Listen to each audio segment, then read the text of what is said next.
the far north of Kenya, surrounded by hundreds of kilometers of desert scrub, lies a hilly oasis known as Marsabit. Marsabit is a hub for nomadic people from the whole region. As these people are constantly on the move, many young girls are unable to stay in one place long enough to get a decent education. But an inspiring and committed head teacher, Eunice Maeke, with the help of the Ministry of Education, runs a boarding school that provides the girls with a permanent and safe base from where they can learn while the families tend to the cattle.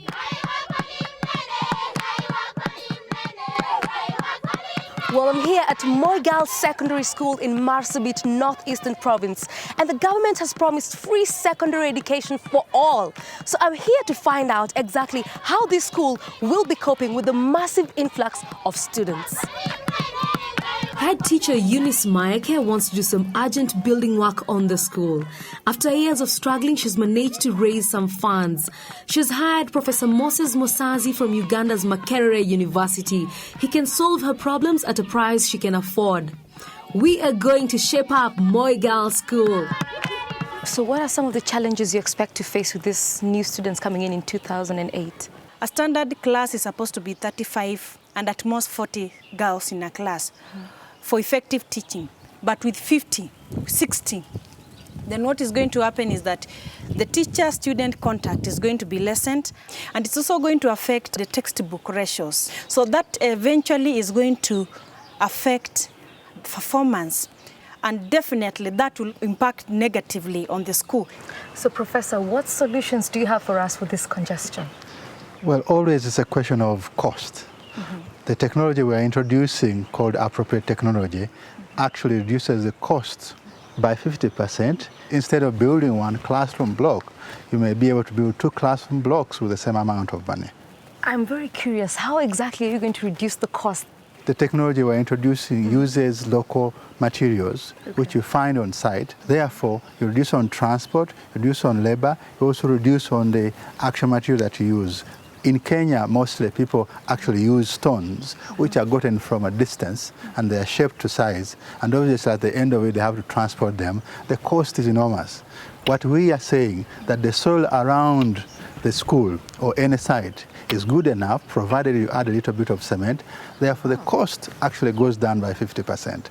We have done it in Uganda, we've done it in some parts of Kenya. We want to do it here as well. 50%? It looks like Eunice has definitely chosen the right man for the job. Professor just can't wait to get the classrooms underway, and he's got a team of assistants from Uganda's Makerere University. So we need to measure from this point, 8.4 meters to the last corner there. Eunice has requested for a new classroom to help her accommodate the influx of students she's expecting at the beginning of next term. So, Professor, what exactly is going on here? Well, we are setting out the dimensions of a building, a classroom. We've done the width. Now we are doing the length all the way up to here. And I'm making sure that we have got the proper length. And the length is supposed to be 8.2 meters. And that's where we are exactly, 8.2 here. So please hammer here. So how many days are you going to take to build this classroom? In 3 weeks, this building will be ready for occupation. Are you serious? Yes, 3 weeks will be done. 3 weeks? That's a tight deadline. I hope the team are feeling strong. Now, this may look like ordinary building material to you, but what's interesting is that Professor has introduced a new low-cost building technology that actually cuts the cost of building by up to 50%. I know you love the sound of that.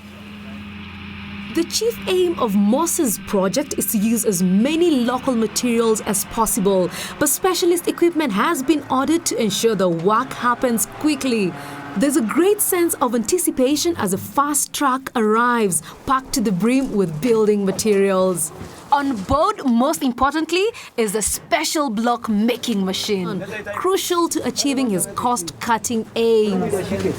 This is the block making machine that will make all the blocks for the water tank, for the classroom block, for the toilets. So this is a wonder machine that will do everything that we need. Why is it so heavy? It has to be made out of very thick metal because the block making technology requires a lot of pressure.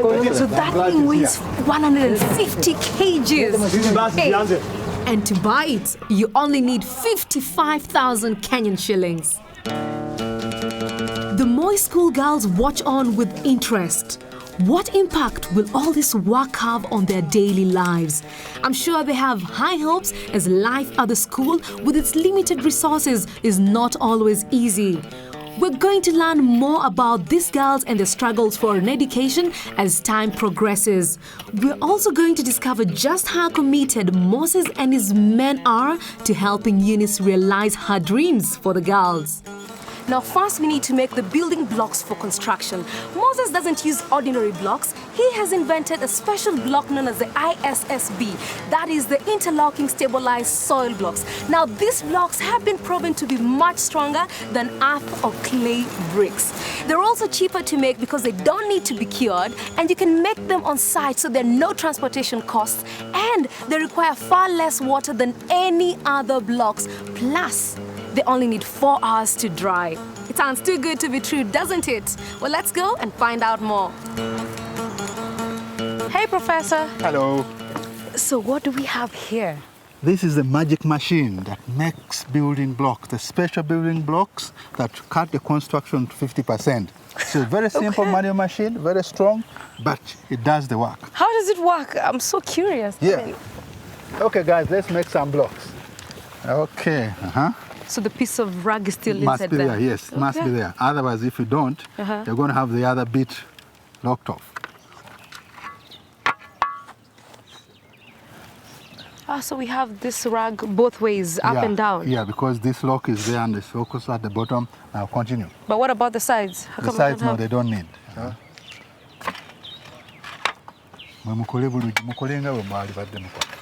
Right, there we go. The next action is now compressing the block. You can see the bottom coming up. The same action. Yes, okay. That's it. So you can see you cannot go beyond this stopper. There's a stopper there. There's a stopper there. Continue. That's it. So you actually need someone with weight on this side? Yeah. If you don't, it will tilt. Yeah, I think so. Yes. Yeah. When it is empty, it looks very easy. But after some time, it becomes... Here we go. Wow. The block has been made. Wow. So now it's just being left to dry? Yeah, it's going to be dry. How long does it take to dry up? 4 hours. Just 4 hours, and should be able to use this block. Okay. Yeah. It's an odd-looking block. Yeah, very strange, but very special in that this block has got a lock. There's a lock there. That will lock in there. Okay. Okay. And then it's got a lock here. It's going to lock in here. So there are 4 sides that lock. Now, there is no block or brick you can hold when it is fresh in your hands. That's the difference, which means that after 4 hours, I'll be able to use this brick for construction. And you could see the technology of making it is very easy, very easy. It's actually firm. Yeah, it's firm. And it's not yet dry. Yes, so in a whole day of 8 hours, I have 600 blocks made by 2 men. And that's easy and simple. Without using power? Nothing. This is awesome. The professors asked for some help from Marsabit Technical College, and the students are getting invaluable training. What we have here is that the soil has been mixed with cement and a little bit of water. And what you need to check is whether there's enough water in here. And to check that there's enough water in here, you hold the clamp like this, and then you let go. If it does not disintegrate, then there's enough water. Okay. If there is too much water, water will ooze out of between my fingers. So you say you've got soil, you've got cement and marram. Yeah. What exactly is marram? I want to show you the difference. Okay. Okay. If you look closely, you see there are no stones in here. True, okay? True. Yeah, you can feel it, yes. And you can see the difference. If I squeeze like this one, this is going to hold in shape. If I squeeze this one, it will just open, which means that this one is not good enough by itself to make blocks. So you need to add the two and add a bit of cement, and therefore you'll be able to make a very strong block. So what's the ratio between the marram, the soil, and the cement? The ratio is 10 of marram, 10 of soil, and 1 of cement. While the workers crack on with making mud bricks, I take a wander around the school. I've noticed that there's always a long queue of girls outside the latrines, so I've decided that it's time to go and investigate. You have to wait and queue and wait. Sometimes the bell is gone, but still you cannot go back to class when you are pressed. So you need to wait. And then you go back to class, the other teacher is already in. Still you have to undergo another punishment because you are late for class. Most of them are men teachers, and you can't find yourself standing before a man teacher and telling him that I came from toilet. Maybe I was changing pants or what. You cannot. So you just persevere and get punished. There's a time I had double biology, and I liked that lesson. So I lived in the latrine, so I had to stay out. I didn't attend the lesson. The teacher told you to stay out? Yeah. Because you were late. And it was all because you wanted to use the toilet. Poor toilet conditions are not the only problems the girls face. Sanitary pads are very expensive. UNICEF, however, have donated free pads for all the girls.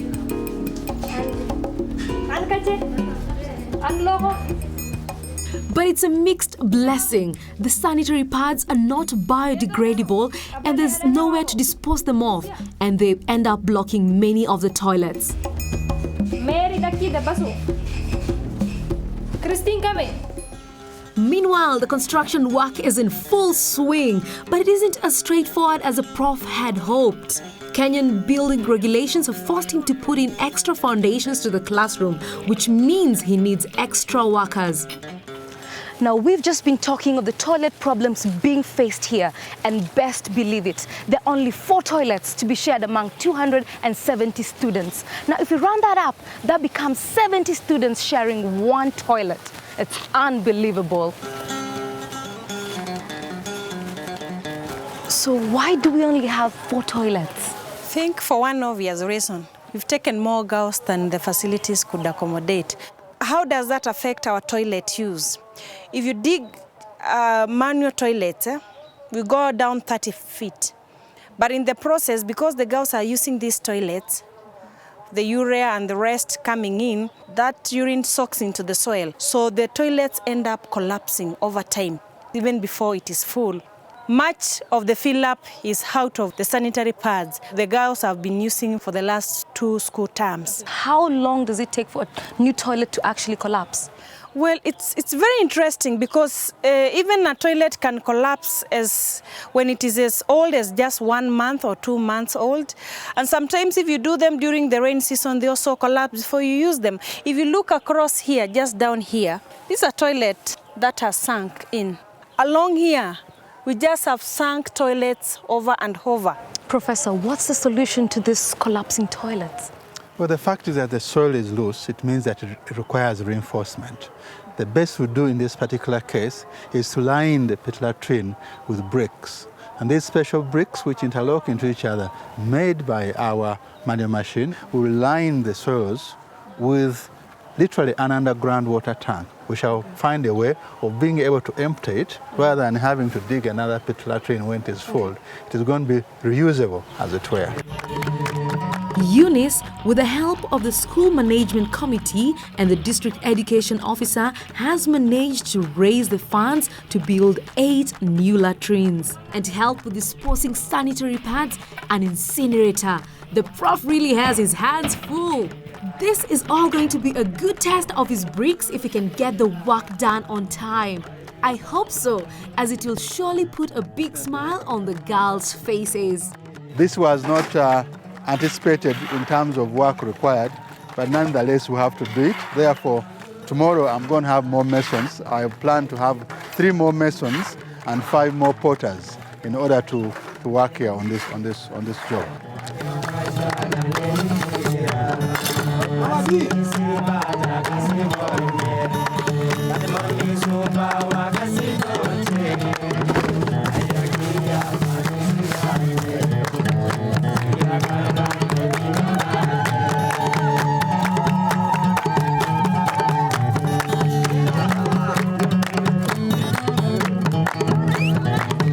One of the problems that the girls face in Moi Secondary School is the serious lack of water. I wonder how the girls cope. After all, cleanliness is close to a girl's heart.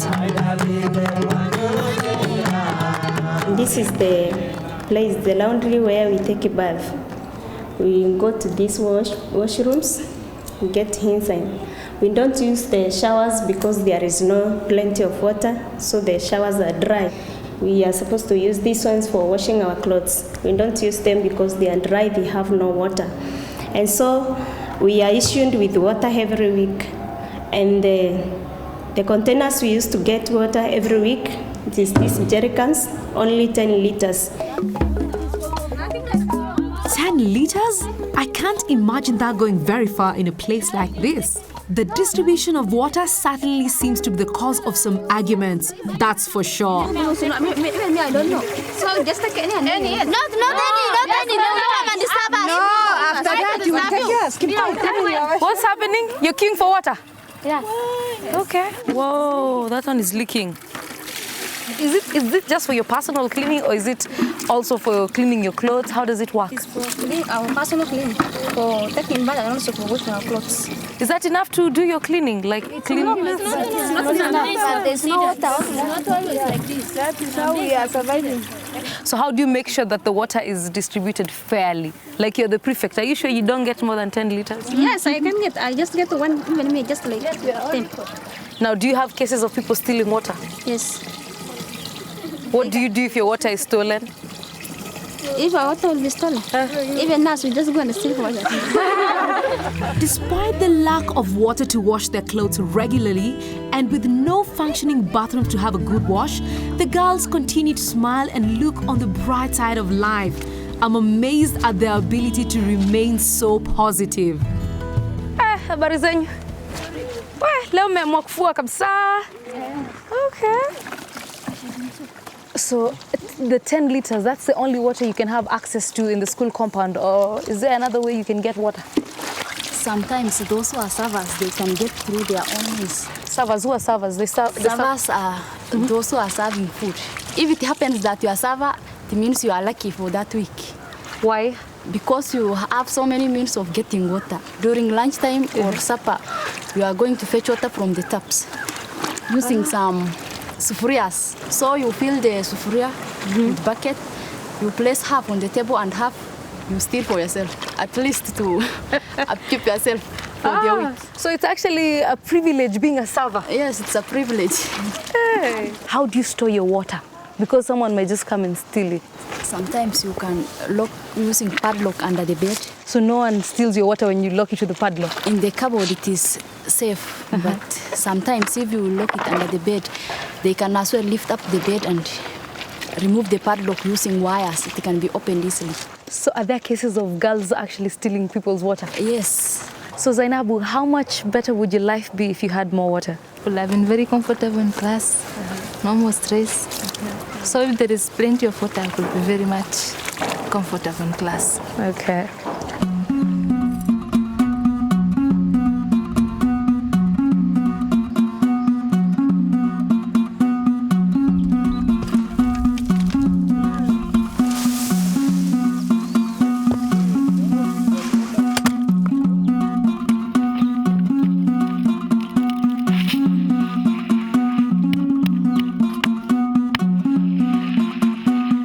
Well, it's been said that water is life, and it looks quite green here in Marsabit, but rain is very seasonal here. So let's find out how exactly they're getting on with storing it.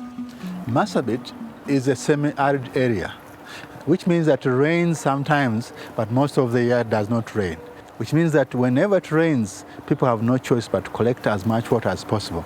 Even those who harvest rainwater, they do it poorly, which means that they lose about 60% of what they think they are collecting. At the end of it all, people walk around the town and the villages trying to collect water. And I've been told in some cases, women and children in the morning go out to collect dew. And that is serious. It is a very serious problem. And I think it's high time we found a solution to them.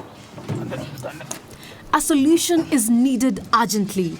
When the school runs out of water, it has to buy it at a very high price. 20,000 shillings a truckload, sometimes as often as twice a week. In a place where water is a precious commodity, storing it is essential. The school has several large water tanks, so Eunice is convinced that the current water harvesting system is effective. But Moses has news for her. So this is a 66,000 liters water tank. But you actually know how much water there is in here. There should be water here. It has rained. Can't you see it is green? Yeah, okay. Let me test it. Let's try it out. It's a very simple test. What we'll do, we have this plastic pipe here. What we'll do when you turn the tap on like this, the water in here will go as high as the water there is in here. It's very simple science. I've turned it on. Well, let's see how much water there is in this tank. What's that black thing? This is a floater, which floats to the height of the water in the tank. And will not go any higher than the water in the tank itself. So out of 66,000 liters, how many liters do you suppose is inside here? It's about 3,000 liters. 3,000? Yeah. Really? Yes. No, pull it up a bit. I want to be sure. Okay. But all this is my water. Move it up. Move it up. Okay, let's do that. I can't believe this. So, Professor, where exactly is the problem? I believe the tank does not leak. If it was leaking, there will be no water in here. Okay. Which means that the problem is outside the tank. And I suspect it is the collection of the water that is the problem. How? You come with me. I'll show you what could be the problem. Let's have a look at the gutters now. Okay. But they look so okay. I mean, yes. If you look from the other end, yes, there should be a slope that at this end, the water will shoot over the gutters. Oh. And therefore, you're going to lose all the water that comes from almost half of the roof this way. That's the first problem. You need a guttering where the water, when it comes from the roof, it hits the gutter, falls into the gutter, and then into the tank. At the moment, only a little bit of it does. Now, when I look at the pipe there, it's also too small. So we need to change both the gutters and the pipe.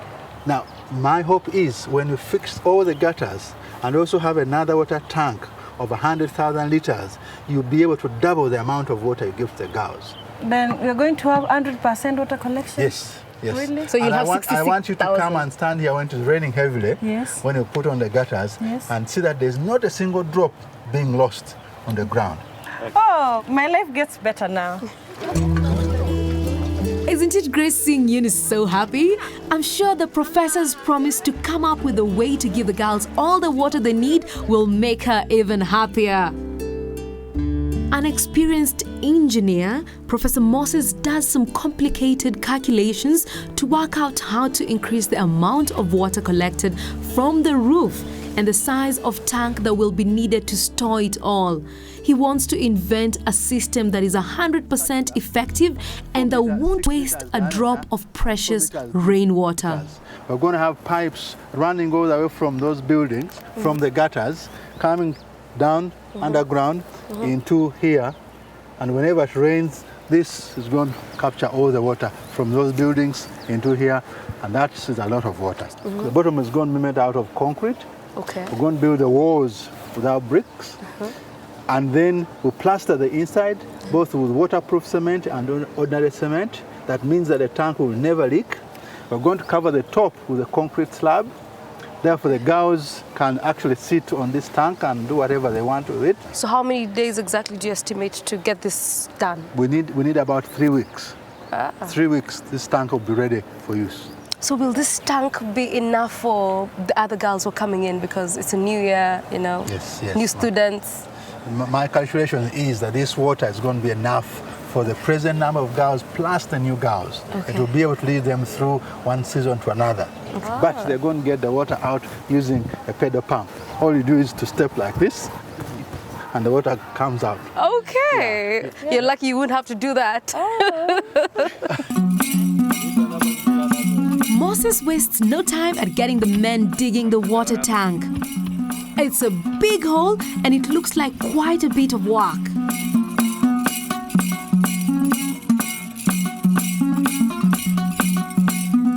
Okay, excellent, because I was worried that it is not going to happen, okay? Uh-oh, it looks like Moses has got some bad news. I wonder what it could be. I just hope it's not going to delay the good work.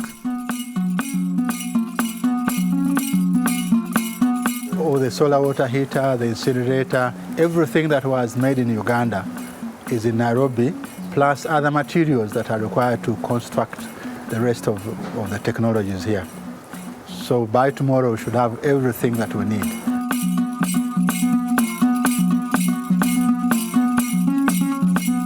Well, it's not all doom and gloom. Professor says he's got some great news for us in the kitchen department. Come along.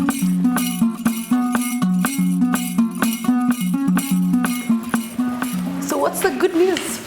The good news is that this is a great cooker. Great because it stores heat when it cooks food, but we are going to make it better. We're going to make sure that apart from storing the heat, the waste heat is used to boil water at the same time. How will that work? Well, we are going to install a water heater in here so that as the food gets cooked, the waste heat that goes to heat this block is actually used to heat water at the same time. Okay, we are going to have a hot water strip surrounding this food, both around here and also down there. In that, as the food gets hot, the water gets heated here. Okay. Now, that heated water will have a flask here, whereby as we cook the food, the water moves from the flask into here, gets heated and back, to and fro, to and fro. So about how many liters of water can be heated at one go? At the go, you can have 60 liters of hot water. But 60? That is 3 jerry cans. But at the same time, you can have more because it automatically goes into the flask and back, to and fro. At the end of the day, you can have as many as 200 liters of hot water, very hot water. Therefore, the entire school, the kids, the teachers, the school staff will have hot water for free. Wow, this guy is a genius. Well, that's it for now. It's time to say goodbye to the girls as they leave the school for the Christmas holiday. But there's no holiday for Professor Moses and his team as they continue to work hard shaping up the school. I wonder if they'll have everything ready in time for the new term when hundreds of girls are expected to turn up with the news that secondary education is free.